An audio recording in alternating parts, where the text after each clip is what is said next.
de 800 millions de personnes souffraient de la faim dans le monde. Et pendant ce temps-là, une entreprise, SpaceX, s'enrichit sur le dos de la science. Et alors, enfin Notre-Dame c'est la même chose. On va pas ne pas la reconstruire seulement parce que des millions de gens sur Terre meurent de faim. Attends, pause. C'est quoi le Crayon Média ? On est une équipe qui vous propose du contenu vidéo respectant 3 piliers, le débat, l'ouverture d'esprit et la pluralité des opinions. Notre but, faire réfléchir et permettre la libre circulation des idées. Bonne vidéo. 10, 9, 8, 7, 6, 5, 4, 3, 2, 1, 0. Mission and liftoff. Godspeed, Endeavour and Crew 2. Copy, 1 Alpha. Endeavour launches once again. 4 astronauts from 3 countries on Crew 2, now making their way to the one and only International Space Station. Mais quelle merveille de civilisation, Ouais.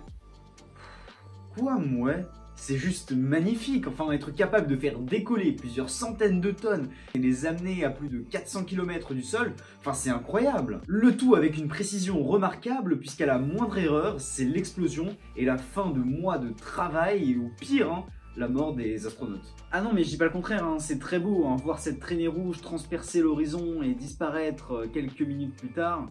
Le fait même de s'imaginer dépasser les couches atmosphériques pour se retrouver seul, dans un monde où l'on ne tombe pas, on flotte, a quelque chose de très poétique. Bah alors, t'aimes bien l'idée de ce voyage? Je comprends pas. Bah alors, la question que je te pose, c'est combien coûte un tel voyage? Bah c'est difficile à estimer, mais on estime que pour une entreprise, envoyer un satellite, ça leur coûte environ une cinquantaine de millions de dollars. Non mais 50 millions de dollars. Je veux bien que la beauté d'une fusée flamboyante dans le ciel et le romantisme de l'homme s'extirpant de la foule pour ne vivre que dans un monde où lui-même ne contrôle pas ses mouvements nous apporte un peu de poésie. Mais ça fait cher le poème, non? Enfin 50 millions de dollars. Enfin aujourd'hui avec 50 millions de dollars, si tu les répartissais par exemple sur 10 personnes, t'assures leur sécurité financière pour leur vie et peut-être même pour les suivantes. Oui. Et là avec 50 millions de dollars, qu'est-ce qu'on fait? On l'utilise pour envoyer 4 personnes à 400 km de la Terre, c'est-à-dire même pas la distance Paris-Marseille. C'est cool la microgravité, mais à quoi bon? À quoi bon? Bon, alors déjà ton raisonnement est fallacieux, parce que si on veut aider le plus grand nombre de personnes possible, si on aidait déjà chacun des Français avec cette somme-là, ça leur ferait moins de 10 euros. Tu ne crois pas que chaque Français aurait envie de donner 10 euros pour qu'une telle aventure ait lieu? Bon, et puis les astronautes ne vont pas là-haut seulement pour l'inspiration de je ne sais quel poète. Ils y vont bien dans le but de réaliser des expériences scientifiques.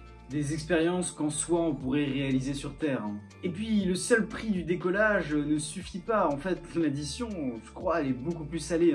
Parce que les astronautes ils vont dans l'ISS, la Station Spatiale Internationale. Et l'existence même de cette station est en débat. Elle existe depuis 1998 et les expériences scientifiques et ainsi que le coût d'entretien qu'elle nécessite font poser la question de son utilité concrète et du gouffre financier que c'est. Pour te dire, annuellement on dépense environ 10 milliards de dollars juste pour l'ISS, pour faire quelques expériences scientifiques et se balader en microgravité. Tu crois pas que cet argent serait bien mieux investi ailleurs? Les inégalités qui sont croissantes, les maladies qui aujourd'hui n'ont pas de guérison possible, ou encore la pollution atmosphérique. Plutôt que de regarder vers le ciel, regardons plutôt droit devant nous. Tu sais, il y a une phrase prononcée par Ryan Gosling qui interprète Neil Armstrong dans le film First Man réalisé par Damien Chazelle, qui lorsqu'on lui demande quel intérêt il a à aller dans l'espace et pourquoi il doit être lui-même sélectionné éventuellement pour un voyage sur la Lune, il explique que c'est depuis là-haut, en regardant la Terre d'en haut et en la voyant petite, on se rend compte qu'il faut la protéger et agir pour la préserver. Oui, enfin ça c'est que pour quelques privilégiés, tout le monde n'a pas la chance de s'envoler vers la Station Spatiale Internationale et de pouvoir regarder la Terre vue d'en haut. Oui, certes, il y en a très peu qui vont dans la Station Spatiale Internationale et qui ont la chance de voir la Terre vue d'en haut. Mais il n'en reste pas moins les témoins d'une génération, qui peuvent ensuite expliquer leurs émotions et tout ce qu'ils ont ressenti en voyant cette Terre si petite vue d'en haut. D'ailleurs, Thomas Pesquet a sorti un livre pour expliquer son expérience. Il n'a pas arrêté de témoigner et d'expliquer ce qu'il avait vécu, pour que justement, les gens qui n'ont pas la possibilité d'aller dans l'ISS, la Station Spatiale Internationale, puissent justement vivre un peu au travers de Thomas Pesquet ce que lui a vécu. Et ainsi se sentir beaucoup plus concerné dans la lutte écologique. Mais justement, c'est ça qui m'énerve. Vu que c'est un Français, tout le monde va admirer et applaudir au miracle de Thomas Pesquet qui commande une mission pour aller sur l'ISS. Waouh.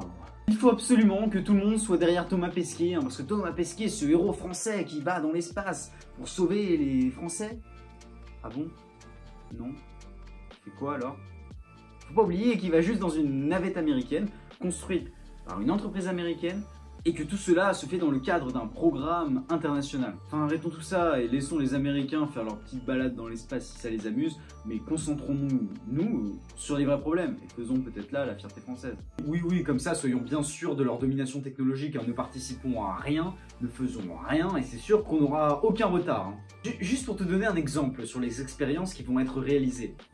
Si on veut simuler par exemple les tissus et les fluides d'un corps humain, eh bien c'est beaucoup plus pertinent de simuler ces expériences en microgravité, puisque les fluides circulent d'une telle manière qu'ils peuvent être parfaitement simulés en microgravité dans un laboratoire, ce qui ne peut pas être le cas dans un laboratoire classique, où les fluides vont être attirés vers le sol. Pareil pour le vieillissement des tissus, qui n'est pas le même en microgravité et sur Terre, et ainsi on peut comparer, établir des raisonnements en fonction des expériences que l'on va effectuer dans tel ou tel milieu. On se rend pas compte, hein, mais ça a une importance scientifique incroyable. Le nombre de missions qu'ont confiées les scientifiques vivant sur Terre aux astronautes qui rejoignent la Station Spatiale Internationale sont colossaux. Et puis toutes les contraintes que suggère un tel voyage dans l'espace mettent au défi les scientifiques et leur donnent envie encore plus de rechercher et de tester de nouvelles méthodes pour justement s'améliorer et accomplir des choses qu'ils n'auraient même pas imaginé pouvoir réussir. Mais n'importe quoi, enfin on devrait réfléchir à trouver plutôt des solutions concrètes. Enfin rien que sur l'année dernière, hein, plus de 800 millions de personnes souffraient de la faim dans le monde. Et pendant ce temps-là, une entreprise, hein, SpaceX, s'enrichit sur le dos de la science. Et alors, enfin Notre-Dame c'est la même chose. On va pas ne pas la reconstruire seulement parce que des millions de gens sur Terre meurent de faim. Enfin, c'est horrible, hein, je suis désolé, mais il faut savoir faire des choix pour la grandeur de notre civilisation passée, actuelle et future. Et aussi bien l'architecture que la recherche scientifique sont partie intégrante de la grandeur de notre civilisation. La question qu'il faut se poser ici, c'est de quoi se souviendra-t-on? Et quels sont les choix à faire pour améliorer l'humanité et faire en sorte qu'elle perdure pendant les siècles à venir? Je refuse qu'au nom du bien du plus grand nombre, on arrête de faire avancer l'humanité et on renonce à sa grandeur. Facile à dire dans ton confort. Hein. Et alors quoi? On doit se flageller parce qu'on a la chance de vivre dans un pays qui accorde des droits et des besoins fondamentaux? Reconnaît seulement que c'est justement le fruit d'une réflexion et d'un combat de ceux qui ont commencé à se soucier du bien du plus grand nombre. Justement la sécurité sociale en 1945 ou un peu avant, en 1936, avec le Front populaire qui a permis d'obtenir des acquis sociaux comme les congés payés par exemple. Des congés payés, il fallait le penser. Mais cet acquis de confort et de bien-être pour les civilisations occidentales ne s'est pas fait seulement par la force des idées. Il a bien fallu innover et investir dans la recherche scientifique pour que justement, avec les moyens que l'on avait, ce confort et ce bien-être soient mis en place. En vrai, c'est même pas ça que je critique, hein, mais c'est l'hypocrisie des plus riches. Comprends bien une chose, hein, ils n'agissent que selon leur gloire ou leur intérêt financier. Et ils veulent te faire croire que toi, petit citoyen, participe aussi à cet effort commun de la grandeur de l'humanité, participe aussi à la grandeur de la France ou la grandeur du monde et de l'humain. Désolé de te dire que je trouve ça totalement hypocrite et que tu serais bien naïf de croire le contraire. Parce que Notre-Dame ne profite réellement qu'à ceux qui vivent près d'elle et ceux qui pourront de nouveau y aller et la visiter et la contempler. Et ce ne sont pas les plus pauvres, hein, bien évidemment, qui sont proches de Notre-Dame, qui vivent dans le centre de Paris. Et les voyages spatiaux de SpaceX orchestrés par Elon Musk, hein, l'homme le plus riche du monde, ce n'est pas forcément un hasard, c'est ce qui l'a rendu l'homme le plus riche du monde. Et sa volonté de vouloir explorer de nouveaux mondes, hein, on pourrait aussi le voir comme la volonté d'exploiter les futurs mondes. On sait que par exemple sur la Lune, ou même sur Mars, les ressources que l'on pourrait trouver là-bas rendraient tous ceux qui pourraient exploiter ces ressources-là richissimes bien plus qu'ils ne le sont déjà. Donc oui, Elon Musk, sa volonté première, hein, c'est de s'enrichir. Ou d'aller sur Mars. Et puis moi je vais pas en vouloir à Elon Musk de vouloir s'enrichir et de vouloir absolument performer pour justement faire améliorer l'humanité, parce que de mon point de vue, hein, envoyer des fusées dans l'espace, certes Elon Musk s'enrichit et c'est très bien pour lui, ça fait même avancer l'humanité que de faire décoller des fusées. Donc s'il s'enrichit, oui enfin on va aller faire quoi sur Mars? Enfin c'est comme je t'ai dit juste avant, c'est juste dans le but d'enrichir Elon Musk.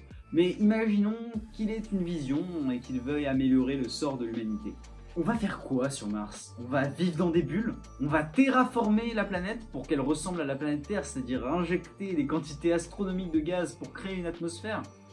On sait aujourd'hui, et les scientifiques le reconnaissent, que c'est quasiment impossible. De plus, les rayons venant du soleil n'étant pas filtrés par l'atmosphère et Mars ne possédant qu'une magnétosphère très ridicule, la moindre sortie un peu trop longue sur Mars lui coûterait la vie. Donc il faudrait vivre dans les souterrains de Mars pendant plusieurs siècles avant de pouvoir imaginer un modèle solide pour pouvoir sortir sur Mars. Je sais que ça paraît beau, hein, et moi aussi j'aurais envie de croire à cet idéal poétique des hommes qui vont conquérir des nouveaux mondes, des mondes vierges, et qui vont, par la force de leur travail, les bâtir et recommencer, pourquoi pas, une nouvelle humanité.